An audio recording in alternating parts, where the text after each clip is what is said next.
warahmatullahi wabarakatuh. Waalaikumsalam warahmatullahi wabarakatuh. Ila hadratin Nabiyil Mustafa Sayyidina Muhammadin sallallahu alaihi wasallam, khususan Syekhina al-Mukarram wa muallifi hadzal kitabi syarihihi radhiyallahu anhum. Syai'un lillahi lahumul Fatihah. A'udzu billahi minasyaitonir rajim. Bismillahirrahmanirrahim. Alhamdulillahi rabbil alamin arrahmanir rahim. Iyyaka na'budu wa iyyaka nasta'in. Shiratal ladzina an'amta 'alaihim. Bismillahirrahmanirrahim. Alhamdulillahi rabbil alamin. Wassalatu wassalamu ala sayyidina Muhammadin ala alihi wa sahbihi ajma'in, amma ba'd. Al-mukarramun wal mukarramat, para guru yang saya muliakan, bil khusus Bapak Kiai Haji Dr. Andes Muhammad Ja'far, Bapak Kiai Haji Misjah, Bapak Ustadz Abdul Hamid Mustafa, Bapak Haji Muhammad Tahir, dan segenap jamaah Majelis Ta'lim Ukhuwah Islamiyah, bil khusus pengurus Masjid Nurul Jamal. Moga-moga yang hadir mendapatkan keberkahan dari Allah Subhanahu wa Ta'ala. Alhamdulillah, pagi ini kita bisa melanjutkan ngaji kitab Fathul Mu'in kita, halaman 17 yang tengah ya. Bismillahirrahmanirrahim. Wa kharaja biqauli muttasilun ma idza takhallala lafdhun ajnabiyyun anil aqdi wa in qalla. Kemarin syaratnya ijab qabul itu harus muttasil, bersambung, tidak terputus.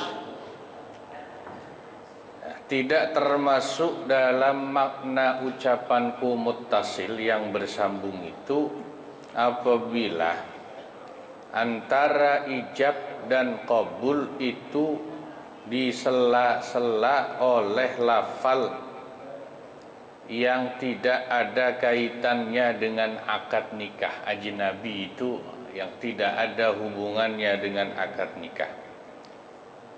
Wa in qalla, meskipun lafal itu sedikit atau pendek. Ka'angkahtuka ibnati, contohnya seperti begini. Wali nikah mengucapkan ijab, angkahtuka ibnati, saya nikahkan kau dengan anak perempuanku. Fastausi biha khairan, maka wasiatkanlah olehmu kepada anak perempuanku itu dengan kebaikan. Ya.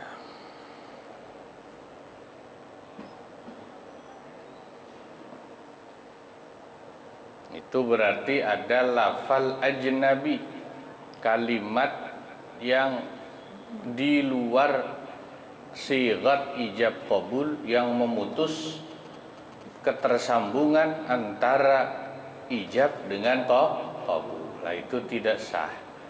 Harus muttasil antara sighat ijab dengan sighat qabul. Wala yadurru takhallulu khutbatin khafifatin minaz zawji wa in qulna bi'adami istihbabiha, tapi tidak menjadi madarat apabila ada khutbah singkat yang menyelah di antara sighat ijab dan qabul dari pihak suami. Meskipun kami katakan disela dengan khutbah pendek itu tidak sunnah hukumnya.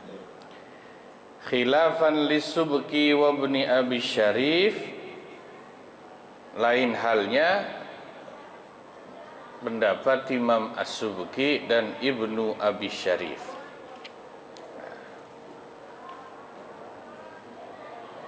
Wala faqul qabiltu nikahaha,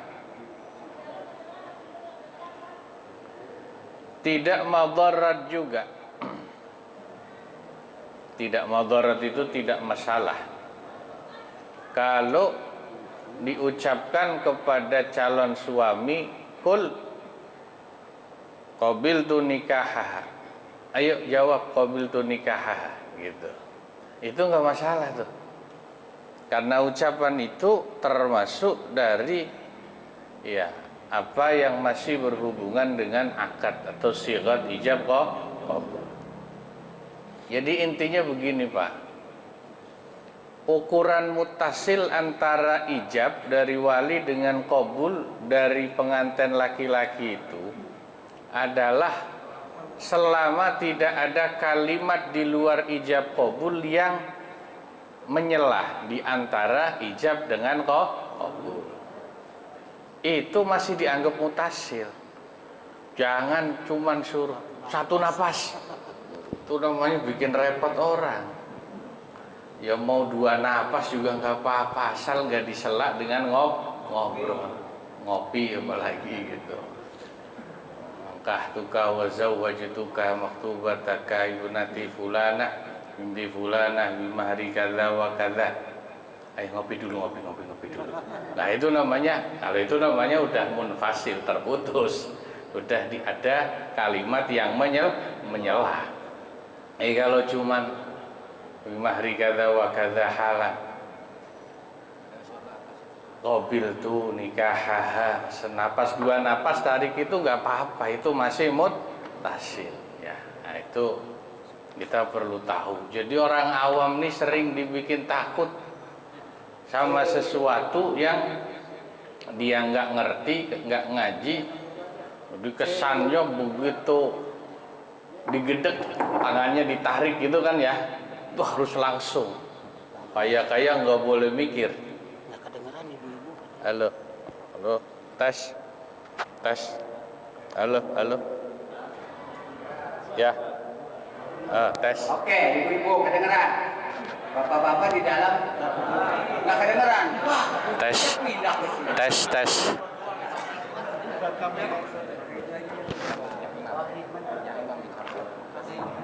Nah, dulu ini satu-satu ini.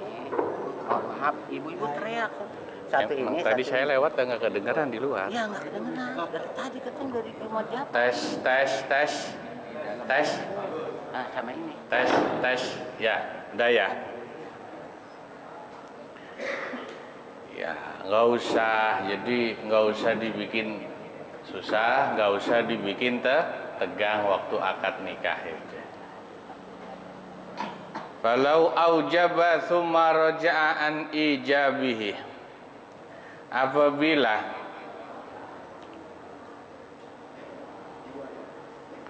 wali nikah itu mengijabkan dengan kalimat angkahtuka seterusnya itu, kemudian wali nikah menarik ijabnya, nggak jadi gitu misalnya ya. Au raja'atil adzinatu fi idniha qabla al-qabuli, atau calon pengantin perempuan menarik izinnya untuk dinikahkan sebelum suami mengkabul, menjawab ijabnya. Au junnat awir taddat, atau si calon pengantin wanita itu tiba-tiba jadi gila. Ya, junnat, gila itu dari kata majnun, junnat. Ya, dirasuki jin gitu. Atau dia murtad, imtana al-qabul, maka terhalanglah qabul dari calon pengantin suami, atau enggak sah qabulnya. Ya. Alhamdulillah, tapi yang kayak begini nih jarang terjadi. Tapi andai kata nih, misalnya mungkin nikahnya dipaksa kali gitu ya, baru angkahtuka wa zawwajtuka, si calon laki-laki belum jawab, dari belakang atau dari dalam perempuannya teriak, saya tidak izinin, saya nggak mau nikah. Maka itu imtana al qabul. Ya, qabul dari suami tidak diterima. Itu makna muttasil. Far'un, ada satu cabang masalah. Lau qala al-waliyu, apabila sang wali nikah mengatakan zawwajtukaha bimahri kadza, aku nikahkan kau dengan anak saya dengan mahar sekian. Faqala zauju, kemudian suami menjawab, qabiltu nikahaha wa lam yaqul ala hadzal sidaq, saya terima nikahnya, tapi si suami enggak nyebut dengan mas kawin tadi. Sahhan nikah, nikahnya tetap sah.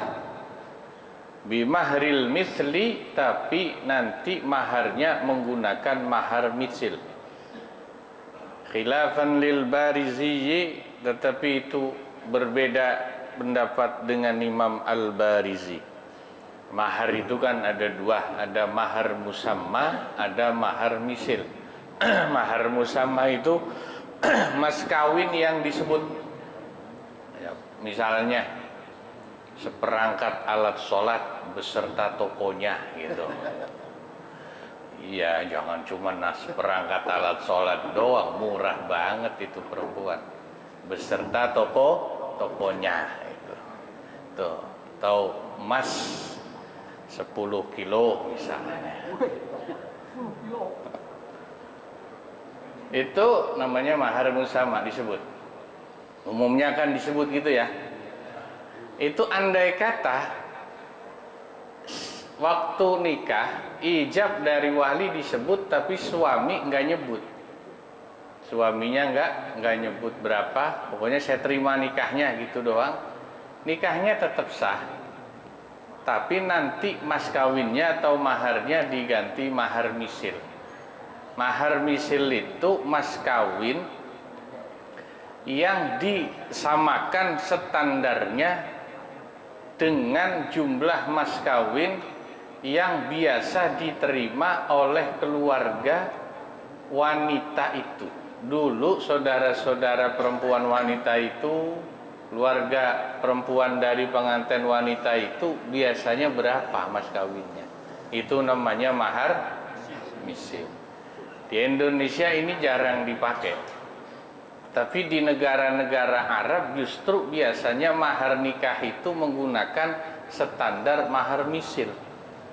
Semakin kaya pihak pengantin wanita, keluarganya, mas kawinnya semakin mahal, Pak. Kalau di Arab itu, karena standarnya mahar misil tadi itu. Maunya anak orang kaya, ya sekian miliar. Makanya orang sono kalau mau dapat anak orang kaya, gede biayanya. Mahar misil. Lanjut pembahasan berikutnya. La yasihu an nikahu ma'a ta'liqin kal bai'i. Tidak sah akad nikah itu kalau disertai dengan ta'liq.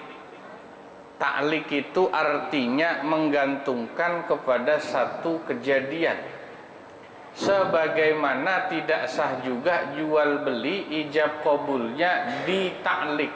Di ta'liq itu digantungkan dengan satu perkara atau kejadian.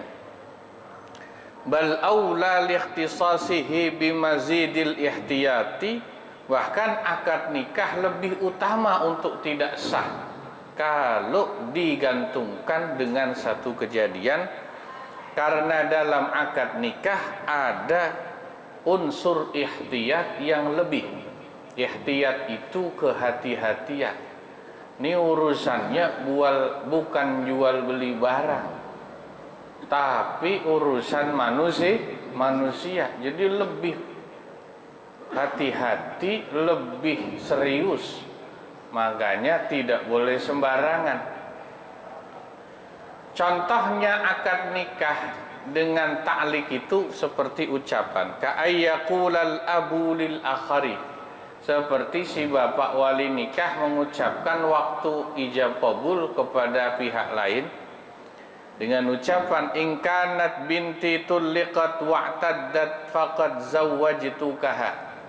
Ucapan seperti itu misalnya, yang artinya kalau anak perempuanku itu udah dicerai dan habis masa iddahnya dari perceraiannya itu, maka sungguh aku nikahkan anak perempuanku denganmu.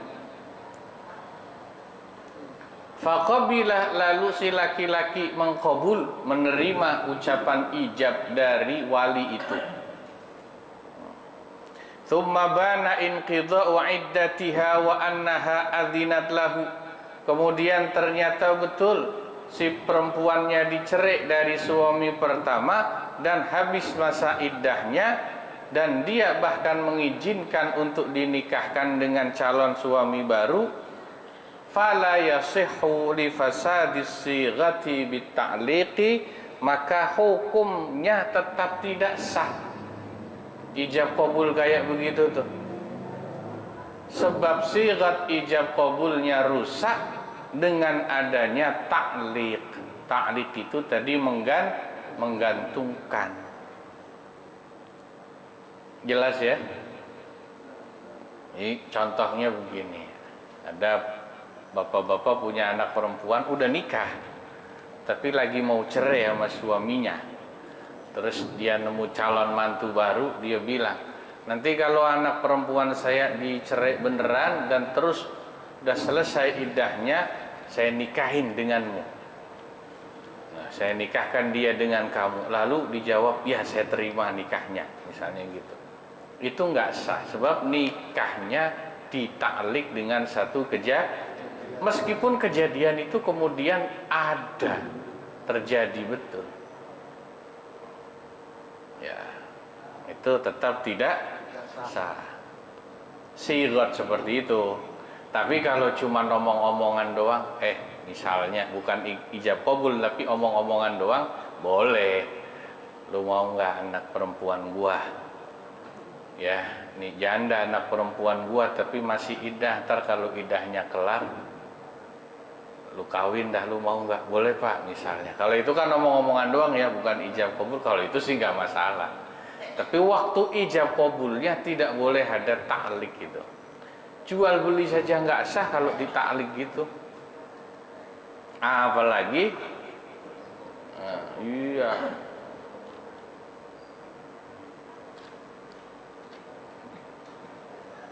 Wa bahasa ba'duhum as-sihhata. Sebagian ulama membahas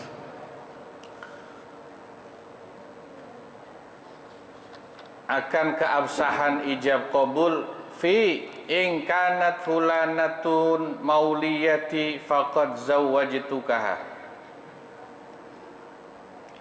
wa fi zawwajtuka in syi'ta.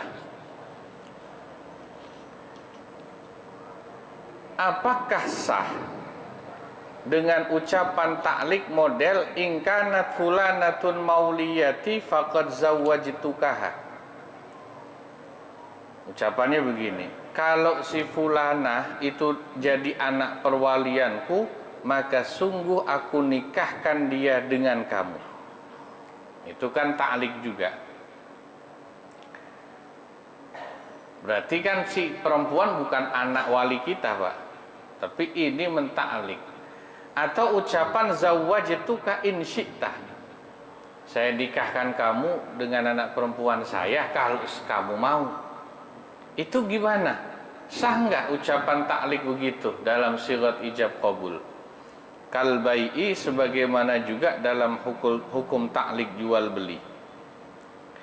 Idla ta'liqa fil haqiqah, karena dengan dua ucapan tadi sebetulnya hakikatnya tidak ada taklik yang terjadi. Ya, karena itu bukan sesuatu yang menggantungkan, tetapi lebih kepada memberi pilihan. Kalau kamu mau in syi'ta, itu kan sebetulnya bukan menggantungkan, tapi lebih kepada memberikan pilih. Kalau kamu mau, saya nikahin sama anak perempuan saya. Itu kan bukan menggantungkan sebetulnya. Nah itu masih menjadi pembahasan, ya, artinya pembahasan sebagian ulama itu ada yang bilang tetap sah, ada yang bilang tidak sah.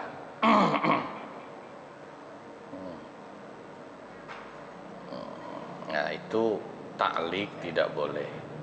Nah, sebelum kita akhiri ada pertanyaan dari jamaah tentang zakat, tapi ini ya. Pertanyaannya, apakah mengeluarkan zakat mal bisa dimajukan atau dimundurkan waktunya? Pertama, membayar zakat mal itu sudah ada perhitungan waktunya masing-masing sesuai dengan jenis zakatnya. Sama seperti zakat fitrah sebetulnya ya. Zakat mal juga ada hitungan waktunya. Kalau zakat malnya zakat perdagangan ya 1 tahun. Al-haul hitungannya setahun. Kalau ternak ya setahun. Kalau emas, perak, duit ya setahun dihitungnya. Kalau pertanian setiap kali panen. Hitung-hitungnya Pak ya. Ada babnya sendiri tuh. Bisa dimajuin atau dimundurin enggak? Enggak bisa. Tapi kalau dimajukan, namanya ditakjil, sebagian ulama memperbolehkan. Namanya mempercepat pembayaran zakat sebelum jatuh temponya. Takjiluz zakah masih diperbolehkan. Yang penting jumlah nisabnya dan miqdaruz zakahnya sama, sesuai hitungannya.